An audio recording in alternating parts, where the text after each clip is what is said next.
আজকের রেসিপিতে থাকবে কিছু টিপস এবং ট্রিক্স সহ অথেন্টিক উপায়ে কিভাবে লাউ দিয়ে চিংড়ি দিয়ে খুব মজা করে রান্না করতে পারবেন। আমি যে পদ্ধতিটা দেখাবো এভাবে যদি আপনি রান্না করেন তাহলে দেখবেন আপনার লাউ চিংড়ি হবে দুর্দান্ত স্বাদের। হ্যালো এভরিওয়ান, আসসালামু আলাইকুম। কেমন আছেন সবাই? আশা করি সবাই অনেক অনেক বেশি ভালো আছেন। তো চলুন মূল রেসিপিতে চলে যাওয়া যাক।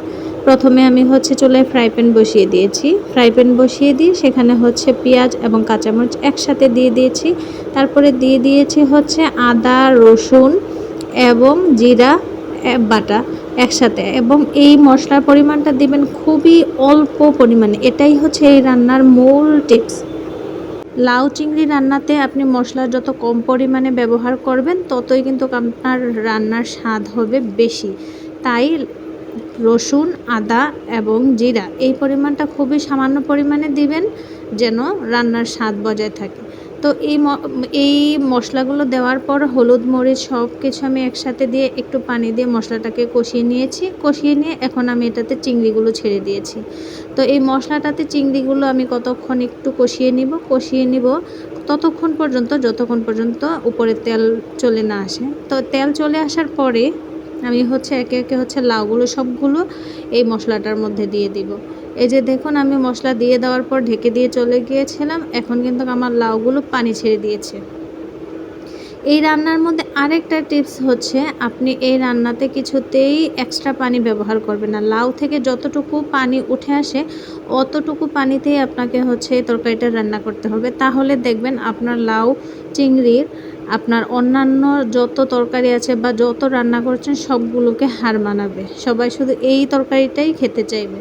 তো আপনি কিভাবে লাউয়ের পানিটা যতটুকু পানি উঠেছে ততটুকুর মধ্যেই রান্না শেষ করবেন। তো সেজন্য আপনি প্রথমে একটু হাই হিটে রান্না করবেন। তারপরে আপনি আপনার চুলার ফ্লেমটা একদম লো করে দেবেন। তাহলে আপনার পানিটা শুকাবে না, কিন্তু এর মধ্যে আপনার লাউ চিংড়ি সবগুলো আপনার কষিয়ে যাবে এবং সিদ্ধ হয়ে যাবে। তো এই যে দেখুন, আমার রান্না প্রায় শেষ পর্যায়ে। এই শেষ পর্যায়ে যখন তেলটা উপরে উঠে চলে আসবে তখন রান্নার ঠিক 2-1 মিনিট আগে আমি একটু ধনিয়া পাতা কুচি ছিটিয়ে দেব, যেন এই ধনিয়ার ঘ্রাণগুলো তরকারিটার মধ্যে ছড়িয়ে পড়ে। দিয়ে আমি ঢেকে দিয়ে যাব শুধু 2 মিনিটের জন্য।